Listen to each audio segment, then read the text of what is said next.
வணக்கம். இப்போல்லாம் மெடிக்கல் போனீங்கன்னாக்கா முதல்ல டாக்டரை பார்க்க முடியாது. டாக்டரை பார்த்து என்ன உடம்புல ப்ராப்ளம் அதெல்லாம் நம்ம சொல்ல முடியாது. அப்பாயின்மெண்ட்டே கஷ்டமாக இருக்குது. அது மட்டும் இல்லாமல் முதல்லையே எல்லா ஃபுல் செக்கப் ப்ளட்டு தேவையில்லாமல் ஒரு அதிகபட்சமான ப்ளட் எடுப்பாங்க. அதில் 5-6 டெஸ்ட்டு. நான் ஒரு டெஸ்ட்டில் கண்டுபிடிக்க முடியாதா? அப்போ என்னத்தை படிச்சிங்க நீங்கள்? அந்த மனுஷனை டல்லாக்கிற வேண்டியது ப்ளட்டு ஃபுல்லாக எடுத்துகிட்டு. அப்புறம் பிபி, அப்புறம் சுகர், அப்புறம் இசிஜி, அப்புறம் எக்கோ, இதுக்கப்புறம் ட்ரெட்மில், இவ்வளவும் பண்ணிவிட்டு 9800 பில்லு. இப்போ நார்மல் பர்சன் வச்சுங்களேன், இந்த 9800 பில்லை பார்த்த உடனே ஒரு 40% இருக்க அந்த பிளாக் என்ன ஆகும்னா 60% ஆகிடும். அது மட்டும் இல்லை, இவங்க போயிட்டு செக்கப் பண்ணி எல்லாம் பார்த்துட்டு ஒன்றும் இல்லை சொன்னால் அந்த ஏறின 20%ஓட இன்னும் 20% லெஸ் ஆகி 20% தான் பிளாக் இருக்கும். அது நார்மலாக எல்லாருக்கும் 10% இருக்கும். ஒரு மனுஷனுக்கு இப்போ 10% இருக்கும். அது நார்மல் ஆகிடும். இவங்க பார்த்த உடனே அமௌண்ட் சொல்லுவாங்க, அது பண்ணணுன்னா இது மாதிரி இருக்குது, பிளாக் இருக்குது, ஒரு 1 லட்ச ரூபா 1.5 லட்ச ரூபா செலவாகும் அப்படி சொல்லுவாங்க. உடனே கூட கூட்டு வந்தவரை கேட்பாங்க, யார்ப்பான்னு கேட்பாங்க. எங்கள் அப்பா. அப்பாவா? சரி, நீங்கள் எங்கே ஒர்க் பண்ணுறீங்க தம்பி? நான் ஐடியில் இருக்கேங்க, எனக்கு இன்சூரன்ஸ் இருக்குங்க. இன்சூரன்ஸ் இருக்கா? சரிப்பா. அப்போ கிளியராக பண்ணிடலாம். அப்போ கிளியராக பார்த்துக்கலாம். ஒரு 2.5-3 ஆகும்பா, 3 lakhs மேலே வர வாய்ப்பு இருக்குது அப்படின்னு சொல்லுவார். அவர் இன்சூரன்ஸில் இருக்குன்னு சொன்னோடனே இவர் ட்ரீட்மெண்ட்டு 1.5 லட்ச ரூபா பண்ணுற ட்ரீட்மெண்ட்டு இரட்டிப்பு வியாதி ஆக்கிடுறாரு. அதை 3 லட்சம் ஆக்கிடுறாரு. இப்போது இது மாதிரி அவங்க சம்பாதிச்சு அந்த பில்டிங் பார்த்திங்கன்னா அதிநவீனமாக இருக்கும். இப்போது எம்ஜிஎம் ஹாஸ்பிட்டல் போனீங்கன்னா அந்த மத்தன மாளிகை மாதிரி இருக்கும் அந்த பில்டிங். என் பேஷண்ட்டுக்கு அது மாதிரி பில்டிங் தேவையா? சாதாரணமாக கட்டி நீங்கள் க்ளைம் பண்ணிக்கங்க, அமௌண்ட் தொகை க்ளைம் பண்ணிங்க. அதனால ஒரு மாத சம்பளமே எவ்வளோ வாங்குவான்? மிஞ்சி போனால் 25,000 வாங்குவானா, 15,000 வாங்குவானா? சில பேர் உழைச்சி முடிச்சுட்டு ரிட்டையர்மெண்ட் ஆனவொடனே எதுவும் வருமானம் இல்லை அப்படின்னு சொல்கிற ஃபீலிங்கில் கூட சில பிளாக் வரும். இப்போது ஒரு டாக்டர் ஒருத்தர் இருக்காருங்க, பிரசவத்தில் இருக்காருங்க. அவர் கிட்டத்தட்ட பேர் சொல்ல விரும்பலை. அவர் கிட்டத்தட்ட 82 வயசு இருக்கும். அவர் ஆனவொன்னே மீடியாவில் பேசுவார், யூடியூப்பில் பேசுவார். நான் ஒரு மாத்திரையும் சாப்பிட்றதில்ல, நல்லா ஆரோக்கியமாக இருக்கேன், சந்தோஷமாக இருக்கணும், எப்பயுமே சந்தோஷமாக இருந்தால் ஹார்ட் ப்ராப்ளமே வராது அப்படின்னு சொல்கிறாரு.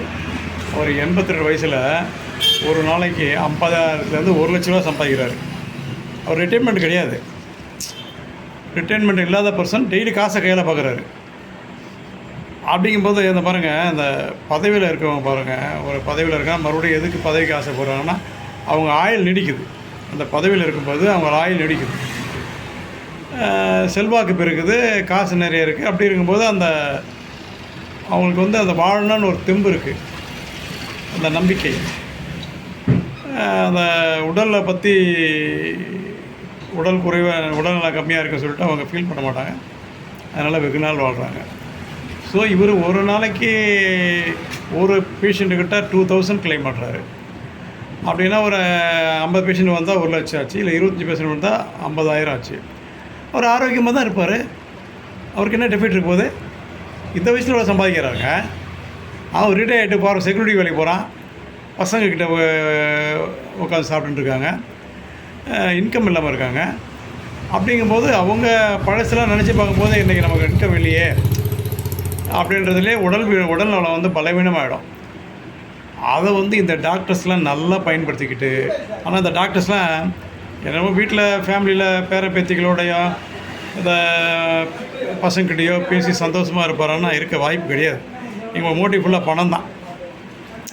இப்போ ஒன்றும் சொல்கிறேங்க, நீங்கள் உங்களுக்கு வந்து வீட்டில் சந்தோஷமாக பசங்கிட்ட எல்லாத்தையும் பேசிவிட்டு ஹாப்பியாக ஓரளவு இன்கம் இருக்குது உங்களுக்கு அப்படின்னா உங்களுக்கு அட்டாக்கே வராது.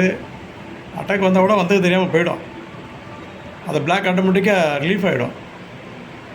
ஆனால் இது ஒரு இதுவாக சொல்லிவிட்டு பெரிய பெரிய பெரிய ஹாஸ்பிட்டல் பயங்கரமாக கட்டியிருக்காங்க. தயவுசெய்து சொல்கிறேன், எல்லோரும் வந்து எதை பற்றி கவலைப்படாதீங்க, திங்க் பண்ணாதீங்க, ஹாப்பியாக இருக்கிறத பாருங்கள். நம்ம இவ்வளோ தான் சாப்பிட முடியும், அதுக்கு மேலே சாப்பிட முடியாது யாருமே. சின்ன வயசாக பெரிய வயசும் சரி, சின்ன வயசில் கொஞ்சம் ஹார்டாக சாப்பிடுவோம், கொஞ்சம் சாப்பிட்லாம், அவ்வளோதான். இப்போ அது கூட இல்லை, எல்லாமே வந்து வேறு மாதிரி சாப்பிட்டுருக்கானுங்க. அந்த ஃபுட்டெல்லாம் மாற்றிட்டானுங்க. அரிசி வகை உணவே சாப்பிட்றதில்ல. அரிசி வகை உணவு சாப்பிட்டா வந்து டயர்டு போயிடும். டயர்டு போனால் உடம்பு தெம்பாக இருக்கலாம். சரிங்களா? நீங்கள் ஒரு நேரத்தில் மத்தியானத்தில் சாப்பிடாத இருந்து பாருங்கள், வேறு டிஃபன் சாப்பிட்டு பாருங்கள், டயர்டாக இருக்கும், ஒரு தெம்பு இருக்காது. அதே நல்ல ஃபுட்டு சாப்பிட்டீங்கன்னா தெம்பாக இருப்பீங்க.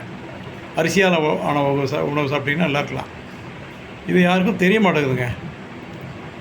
என்ன அதனால் ஏதோ சாப்பிட்றாங்க, சரி நம்ம சொல்கிறதுக்கு இல்லை, அது அவங்க விருப்பம். ஜென்ரேஷன் மாறி போச்சு. அதனால் நான் ஒரு ரிக்வெஸ்ட் கேட்குறேன் டாக்டர்ஸ்க்கெலாம், சார் ஒரு எய்ம் வச்சுங்க சார், ஒரு நாளைக்கு ஒரு 10 பேஷண்ட்டுக்கு ஃப்ரீயாக பாருங்கள் சார். 10 பேஷண்ட் ஃப்ரீயாக பாருங்கள், மீதி வேணால் பார்த்துங்க. நீங்கள் அவ்வளோ பணம் வச்சு என்ன பண்ண போகிறீங்க? 25,000 சம்பளம் வாங்குறவனே எல்லாம் போயிட்டு ஒரு 1000 மீதி வைக்கிறான், ஆரோக்கியமாக இருக்கான். எங்கே ஆரோக்கியமாக இருக்கான்னா அவனோட தேவைகள் இருக்குது, அதை ஃபீல் பண்ணுவான். ஆனால் உங்களுக்கு அப்படி இல்லையே, அப்படியே பணம் சம்பாதிச்சிட்டே இருக்கீங்க. ஆனால் இப்போ பேஷண்ட்ஸ் அதிகமாக இருக்காங்க. ஹார்ட்டு சொல்லிட்டு நிறைய பேஷண்ட்ஸ் வராங்க.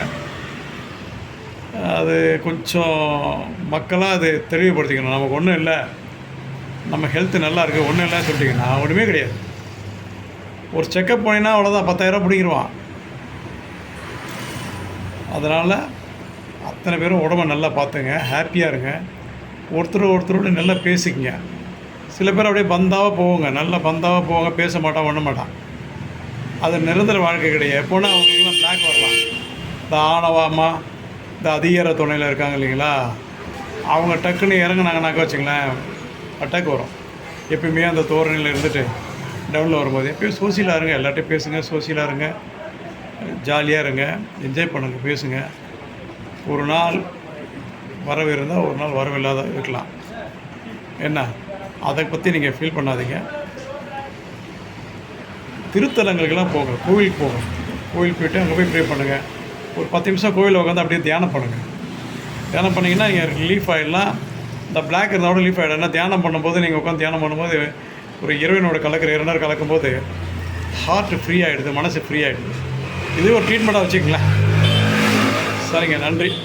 எனக்கு தெரிந்த கருத்தை சொல்லியிருக்கேன், அத்தனை பேரும் ஃபாலோ பண்ணுங்கள். நன்றி, வணக்கம்.